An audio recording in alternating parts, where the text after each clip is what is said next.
Please welcome writer Michael Arceneaux. Michael, I gotta tell you, Michael, I love your books, and I especially love your book titles. One of them is I Can't Date Jesus. Yes. The second one is I Don't Want to Die Poor. I don't. Okay? And this newest one is I Finally Bought Some Jordans. Yes. Like, how do you come up with this stuff? Usually it's just kind of, well, the first one was I was having a conversation with my mom, and she understood. She's very religious. She was a devout Catholic. She understands that people are born gay, but she was taught you don't practice it. Right. And so I was like, well, girl, I can't date Jesus. What you want me to do? The second was about my student loan debts, and I really don't want to die poor. And my third, some success trickled in. So people were trying to ask me in a roundabout ways, are you still poor? Yeah. And I was like, well, I'm doing better, but inflation is real. And what was a way that I could get people to understand, like, I'm doing a little bit better? And it was like, I finally bought some Jordans. Jordans, Yes. You bought them Jordans. Better late than never.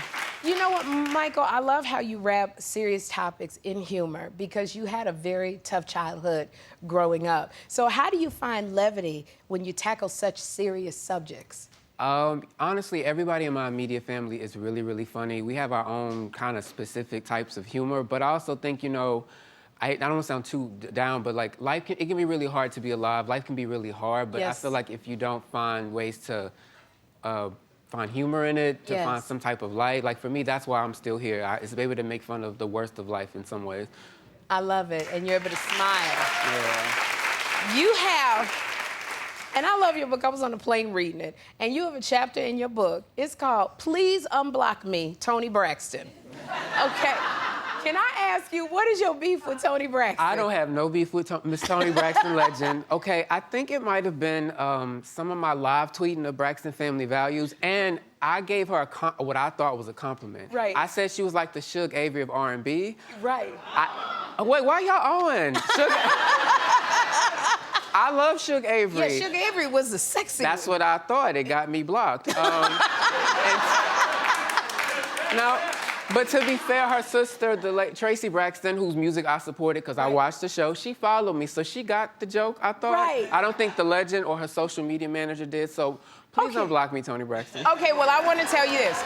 I want to say this, Michael. Toni Braxton is my friend, and she watches the show every day. So you can look, what camera should Michael look into? Because I want him to send Toni a message. Where do I go? This camera right over here, this one right, and so send Toni Braxton a message. What do you want to say? Legendary Miss Toni Braxton. Before puberty took my voice away and I couldn't sing anymore, I used to write fake Babyface songs because I was so obsessed with your album. I am a fan. Even after you blocked me, I still promoted the albums.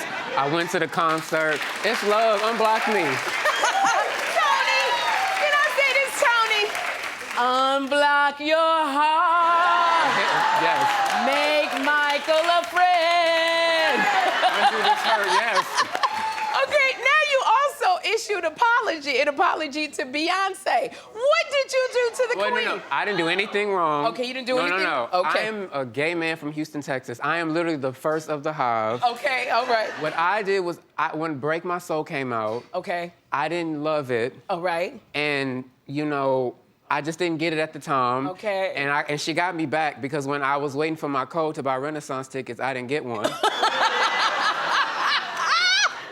But once I went to the show, I got it. I got the sequencing. You know what? She is my Lord and gyrator, and it was my fault for not getting it. It's my fault. Okay, Miss Tina Knowles watches our show. I'm sure she would get the message to Beyonce. Look in this camera. What you want to say to Miss Tina to tell Beyonce? Miss Tina, read I Can't Date Jesus, highlights the parts that I wrote about Beyonce. Y'all get it. It's all love. I am literally oldest fan alive. There we go. We got you. Yeah. We got you, Michael. And, I love it because I know how much love you have for your mother. And you dedicated your book to your mom. She passed away. Your mother, she loved you so much. She sadly passed away while you were in the middle of writing the book. Have you found it hard to write after that? Incredibly. The book deals with some grief. I've lost some friends in recent years to a lot of different things and family. And when I finally felt like my old self, I was with my editor in LA, and 10 minutes later, my mom called and told me that she had cancer. and she passed away 6 months later. Last year was rock bottom for me. My mom was my lifeline in my life. She's the reason why I do anything, and so it was really hard for me, but when she was fighting for her life and fighting so hard, and she always had so much faith, who would I be not to just finish a book? Like, in the same way she was a registered nurse, she touched so many people. I try to help people in my way through my words, so it was so hard to write, but I really want to be my mother's son and try to spread goodness. I'm trying not to cry, but like, you know. You are your mother's son. You are your mother's son. And I know you're making her proud. And I know that we share a mutual friend, Bevy Smith. And Bevy Smith told you, Michael, she said you have to be careful who you write about because you don't want to find yourself in the room with them someday. And I know you have written about me. So how is it sitting here next to a person you wrote about? It feels full circle because when we met, I actually told you I understood what you were trying to say because my mom was the same, raised the same way, and so was I. And yes. I like to think that brought us together, and now Absolutely. 10 years later, look at us now. Well, look at me now on your side. Yes. So, yes. And I do want to say, Michael, I love you so much, and I'm such a fan of your work.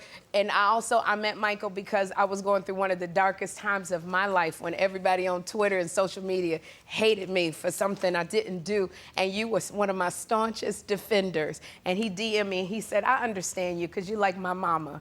And I understand you. So if you want to consider me a second mama, I'll be here for you, Michael. I love you. I love you too. And you just made your mama so proud. Oh, my goodness. I know she is so proud of you. Y'all, Michael Arceneaux's book, I Finally Bought Some Jordans, is available right now. It is so doggone good. And you know what, studio audience? Mama said all y'all are getting a copy. We're gonna have a good time.